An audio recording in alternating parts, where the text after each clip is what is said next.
ITCHLEY with the Calgary Police Service Organised Retail Crime Team.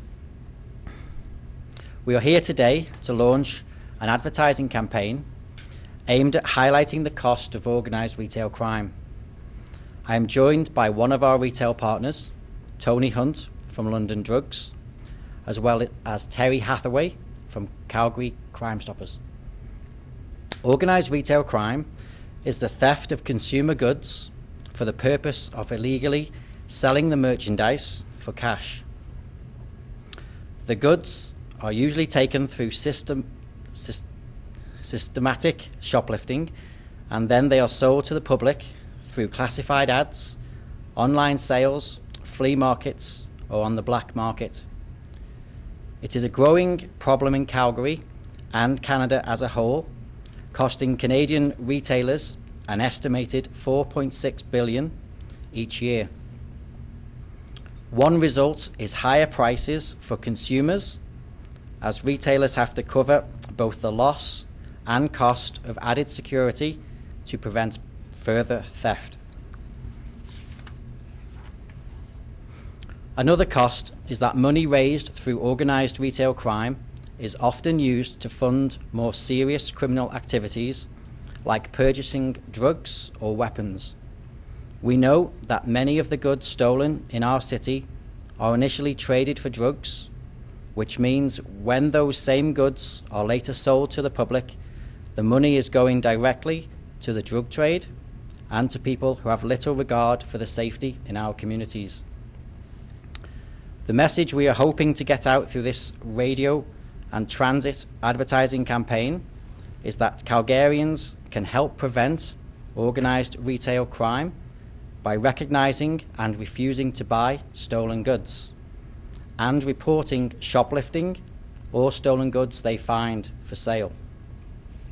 Citizens can avoid purchasing stolen goods by purchasing new goods from licensed, reputable businesses only, comparing the price of goods to their typical market value, asking sellers how they obtained the property and why they are selling it so cheap, checking to see what else a seller has for sale when you come across new goods online, classified ads. If they are primarily selling new goods and are not a business, it should be considered a red flag. When citizens come across suspicious activity or stolen goods for sale, they can report it to the Calgary Police non-emergency line at 403-266-1234 or Calgary Crime Stoppers anonymously. The campaign is expected to run until the end of December. I would now like to invite Tony Hunt from London Drugs to say a few words about how this issue affects retailers. Hello, I'm Tony Hunt, H-U-N-T. I'm General Manager of Loss Prevention for London Drugs Limited. I'm joined here by retail partners who have come together to support this program and this awareness initiatives. Special thanks to Loblaws, TJX Canada, and Marks for joining us in this initiative. Retail theft costs retailers in Canada billions of dollars a year. It's not just a matter of dollars, though. Organized retail theft impacts the safety and the security of our employees and of the public. Often retail theft incidences involve some type of threat or violence to staff. The stolen merchandise that these criminals steal and they traffic is often stored in poor conditions, and when resold can pose a health risk to unsuspecting consumers. In the case of predatory fencing operations, organized retail criminals prey upon the most vulnerable and needy members of our society, and they encourage those needy members of our society to commit thefts of large quantities of merchandise and pay a small amount of cash or drugs for those stolen goods. So the individuals committing these thefts are often desperate. They have to commit numerous thefts a day to fill their needs, and they are prone to violence against the retail staff they come in contact with. Retail companies such as London Drugs go to great lengths to secure and protect our staff from these criminals. And we work together within the industry and a community of retailers to identify and to investigate organized retail criminals, and we engage the authorities to shut down these criminal enterprises. Retail crime doesn't get the attention that it deserves. More needs to be done to stop organized retail crime and theft for profit. At London Drugs, we remain committed to working with law enforcement to stop these criminals and to protect our staff and our customers. London Drugs and our retail partners are grateful for the tremendous leadership that has been shown by our police service in shutting down retail or organized crime organizations and to promote awareness in this very important public issue. Every step in the direction of shutting down organized retail crime has an impact on the illegal flow of goods and incidences of violent shop thefts in the region. Thank you.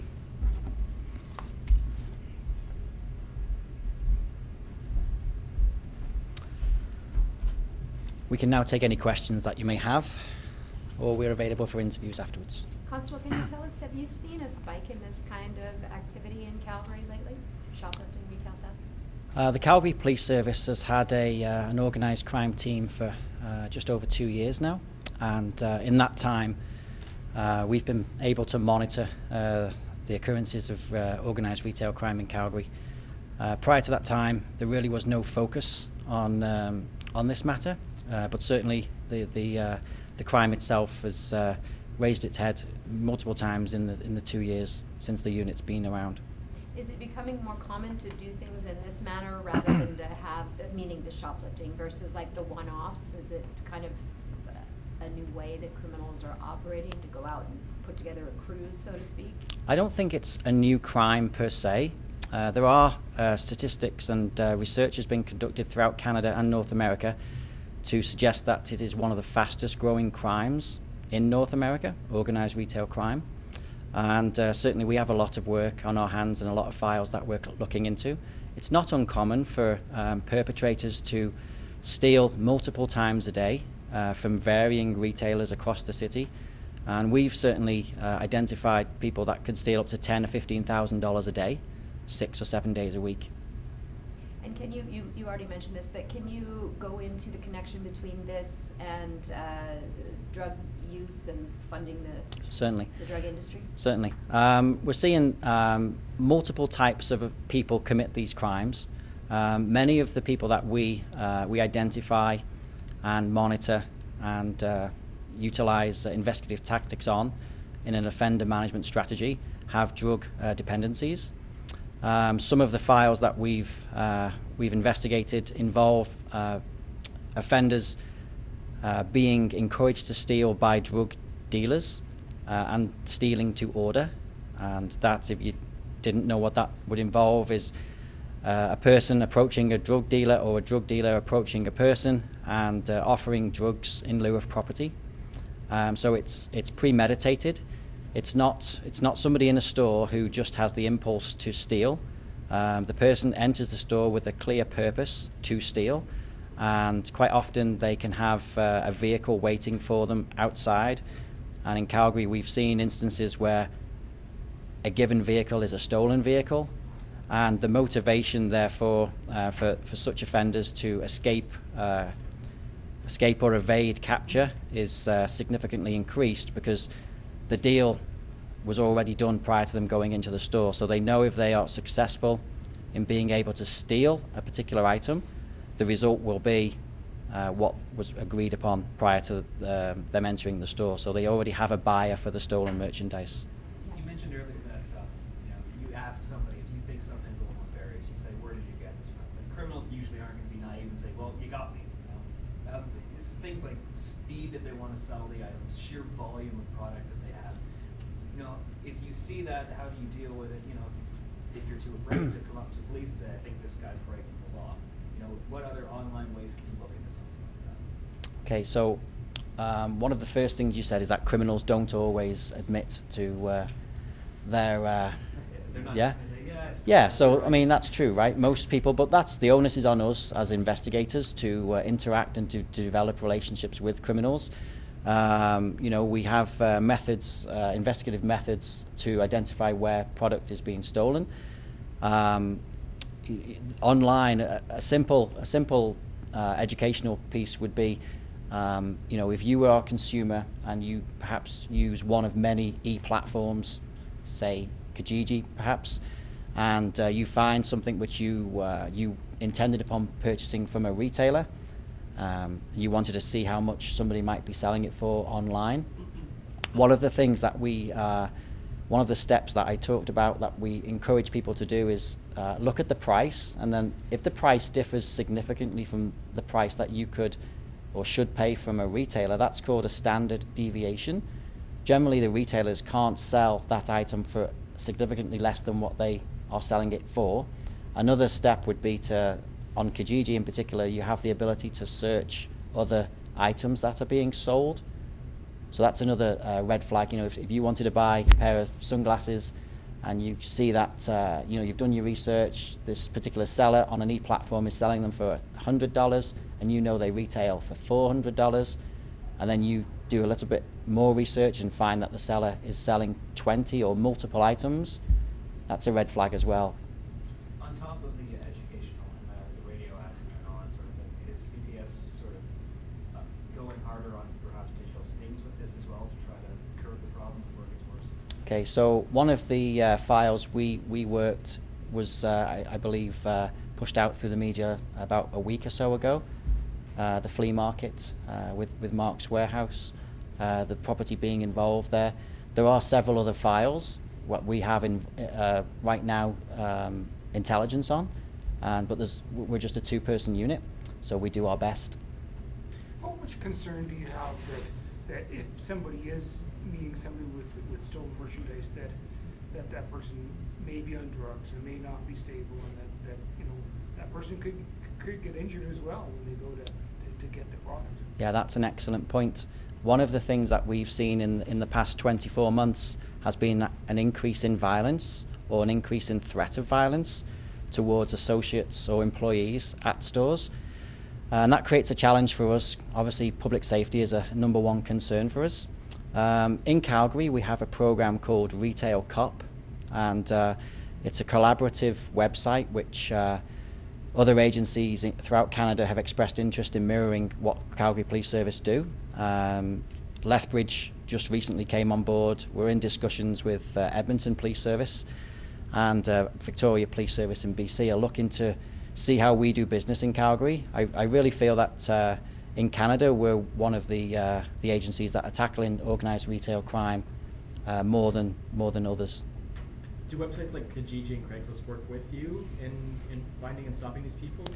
Yeah, there's a dedicated, most of the e-platforms, anywhere, so your Facebook Marketplace, your Kijiji, your eBay, each of those websites have a dedicated law enforcement team or number or an email address that we can go through if we need to obtain production orders or warrants or that type of thing. Speaking of that, can you speak to, have these websites made this so much more difficult to police? Meaning all of a sudden, you've got a huge market for any stolen goods that you want to sell, whereas before, maybe you needed to fence them, maybe you needed to have a specific buyer or go to a flea market, but now it's just like, you can be connecting with all kinds of people that otherwise might not have had anything to do with these sort of shadier ways of obtaining stolen goods. Yes, it's very difficult. Internet crime, cybercrime, as perhaps is very challenging to police. It takes a lot of resources for us or for anybody to sit at a computer and to scour all the platforms.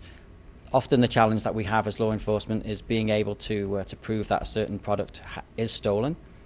So we look for those indicators. Once we have 2 or 3 indicators, which I described, the item being sold for significantly less than what it should be, somebody selling multiple items, because most people don't have access to multiple items. Perhaps Tony can speak to whether retailers unload certain products to flea markets or to certain people. I don't believe that they do. So if you see somebody selling multiples of razor blades, or what we see is that the items that are stolen cover a broad spectrum, but the one common thing they all have is that they are desirable commodities, so that they're easy, consumers want to purchase them.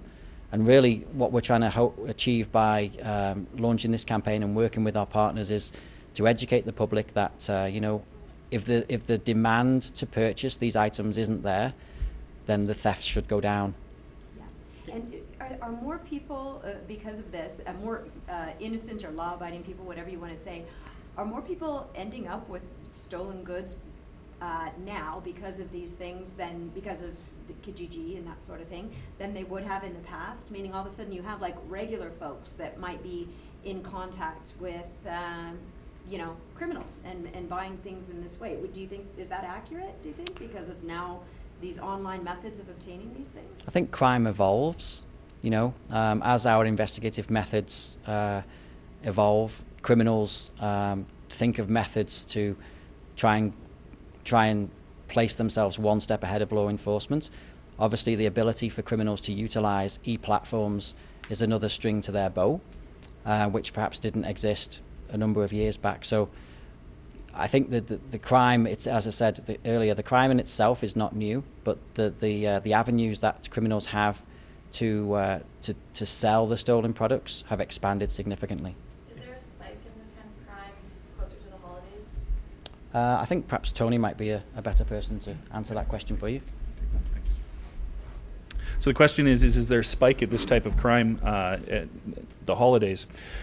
This is an important season for retailers. We have Black Friday is happening this week and carrying through next week, and it kicks off the holiday shopping season. During this time, we have more merchandise and more visitors to our stores than at any other time of year. However, organized retail crime specifically is a crime that takes place throughout the year. It's an enterprise where people try to make their living or fill their needs with this type of crime. It's not something that's triggered by a seasonal bump or There is no increase at Christmas. there's no specific increase at Christmas time in organized retail crime. What more can retail organizations really do other than have cameras, security? Sort of, what's your limit and sort of what's your cap?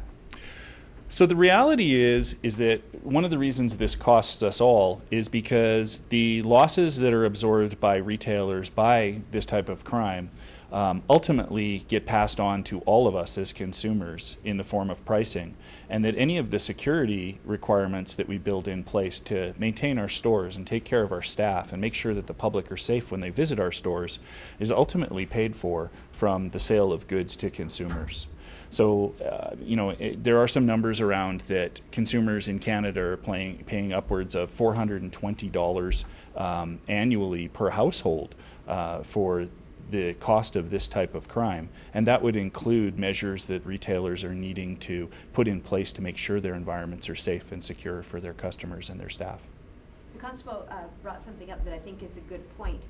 Do retailers ever unload a lot of products? So if people are trying to convince themselves, oh yeah, they could have gotten it from London Drugs or whatever. Can you speak to that? Well, typically it's been our experience that no, that really doesn't happen. That when things are being liquidated, oftentimes retailers have their own ability to put items on clearance. They'll have liquidation organizations that they might utilize, but that's a very rare thing. Most vendors and manufacturers at this point have restrictions on where things can be sold and how, and so retailers typically don't utilize those channels. It is fairly common sense, I think, for a consumer to walk into a flea market and to see items that would be on a store shelf. Take razor blades for an example at $20 an item for sale at $5 a piece, brand new in its packaging. That isn't a price that's available to retailers. It's not something that we can put on the shelf at that price. It's well below cost. And when consumers see those types of deals, the question that I would ask myself if I was that consumer is, was it stolen? Or is it counterfeit? Is this really the product that I'm, expecting to purchase right now? If you're found to have purchased stolen property, even unknowingly, can you be charged, or is there repercussions to that? Well, that's a great question, and it's more of a law enforcement question, so I'll pass it over to Constable Critchley. Okay, so the question was, are there consequences to being found in possession of stolen property? Yes, there is a criminal code charge, being in possession of stolen property. The onus is on police to prove that the person knew or had likable reason to know that the property was stolen. even in the case where you're found to have not been able to know, does it get confiscated, or what sort of thing would happen in that? Yeah, I mean, usually I'm speaking on a hypothetical situation, but usually the kind of process would be that we would seize items for further investigation. We would do or complete as many investigative steps as we can, and to try and identify whether or not property has been stolen. But usually we're not just going to come and randomly seize property from people, because that's not something that we do. We have to have reasonable cause and belief to suspect and to believe that something's stolen, and then we would follow our investigative steps. How often do you think, or how many people do you think really know that they've bought stolen merchandise? Do you think that it's... Well, if you just kind of look at the red flags that we're trying to push out to consumers, I'm beating this one to death, but the price. What price is it that somebody's selling it at? Do they have legal authority to sell the item? If they're selling it at a flea market, most companies have a buyer from whom they purchase their goods from. In this most recent file, we confirmed that the person selling the merchandise at the flea market had no permission from the buyer, who sells the items that were being sold to specific retailers alone. There are some provinces in Alberta which have enacted their own provincial legislation relating to the sale of items at garage sales or flea markets. So that in some ways they're regulating who can and cannot sell items. I think it's a very old adage, but if something seems too good to be true, it often is. Yeah. Thank you all for coming. And now if you want to grab any of our spokespeople. I know Missy, by the way, we spoke on the phone last week. Yes, about, what was it? Okay, thank you. Petrol, yes, I remember. Yeah. It wasn't organised retail crime, was it? Community, policing. that's right. Yeah, that's right. Thank you. That's all right. Nice to meet you. Okay, nice to meet you too. Yeah, thank you. Every time I start.